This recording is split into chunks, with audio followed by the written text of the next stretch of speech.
میرے اللہ نے تیرے لیے دیکھ کیا پیغام بھیجا ہے۔ ثعلبہ نے کہا کیا پیغام بھیجا ہے؟ کہا اللہ فرماتا ہے کہ ثعلبہ نے اتنا ندامت کا اظہار کیا اور اتنے ناکردہ جرم کا احساس کا اظہار کیا کہ اگر یہ سارے انسانوں کے برابر پاپ لے کر آئے تو بھی اللہ اس کو بخش دے گا۔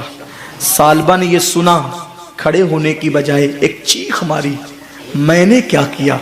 پاپ اور اس نے کیا کیا؟ کرم۔ اس احساس میں پھر چیخ ماری اور زمین پہ ٹھنڈے ہو گئے۔ اب ہاتھ ہلایا گیا، ثعلبہ اٹھتے نہیں۔ سرکار سے عرض کی حضور ثعلبہ کی تو روح نکل گئی۔ آقا فرماتے ٹھیک ہے، اس کو غسل دو، کفن پہناؤ، اس کے جنازے میں خود آؤں گا۔ کیا مقدر ہے ان کے یاروں کے، جنازے پہ ان کا نام لے لیا جائے تو میت کی مغفرت ہو جاتی ہے۔ جس کے جنازے میں جانے عبادت خود آتا ہو، جس کے جنازے میں جانے ایمان خود آتا ہو، اس جنازے کی شان کیا ہوگی۔ لیکن گناہ کا احساس انسان کو کتنا بلند کر دیتا ہے۔ جب حضور ثعلبہ کے جنازے میں آئے، راوی بیان کرتے ہیں اللہ کے رسول وہ جنازے میں چلتے تھے تو یوں انگلیاں رکھ کر ایسے، پورا پنجہ نہیں رکھا حضور نے زمین پہ۔ اے گناہ کرنے والوں آؤ، ہم سب گنہگار ہیں، احساس گناہ اپنے اندر پیدا کر لو، کتنے مکرم، کتنے مقرب اور کتنے محترم ہو جاؤ گے۔ اللہ کے حبیب نے اس جنازے میں شرکت کی لیکن زمین پہ پیر نہیں رکھا، تلوے نہیں رکھے۔ میرے آقا صلی اللہ علیہ وسلم نے انگلیاں رکھی اور انگلیاں رکھ کر حضور احتیاط سے چلتے تھے۔ کسی دیکھنے والے نے عرض کی میرے ماں باپ آپ پہ قربان، حضور پہلی مرتبہ اس احتیاط سے انگلیاں رکھ کر چلتے دیکھ رہے ہیں۔ آقا فرماتے ہیں ثعلبہ نے نا کردہ جرم پر اتنا احساس اور ندامت کی ہے کہ اس کے استقبال کے لیے اللہ نے آسمان کے فرشتوں کو زمین پہ بھیج دیا ہے، اور اتنی بڑی تعداد میں فرشتے زمین پر آئے ہیں کہ مدینے کی زمین پر پیر رکھنے کے لیے جگہ نہیں ہے۔ جو نہیں دیکھتے وہ تو قدم رکھ رہے ہیں، لیکن میں تو دیکھ رہا ہوں، میں قدم کیسے رکھوں؟ کتنا مکرم ہوتا ہے احساس والا۔ آؤ رمضان شریف کی آمد سے پہلے احساس کر لو، گناہ کی کھیتی، گناہ کے کانٹے جو دل میں اگ آئے ہیں، رو دھو کر اس کو صاف کر لو۔ ام المومنین ماں عائشہ صدیقہ نے فرمایا میں نے نبی پاک سے سنا ان لوگوں کو بے حساب جنت میں داخل کیا جائے گا جو اپنے گناہوں پہ شرمندہ اور نادم ہو کر تنہائیوں میں روتے ہیں۔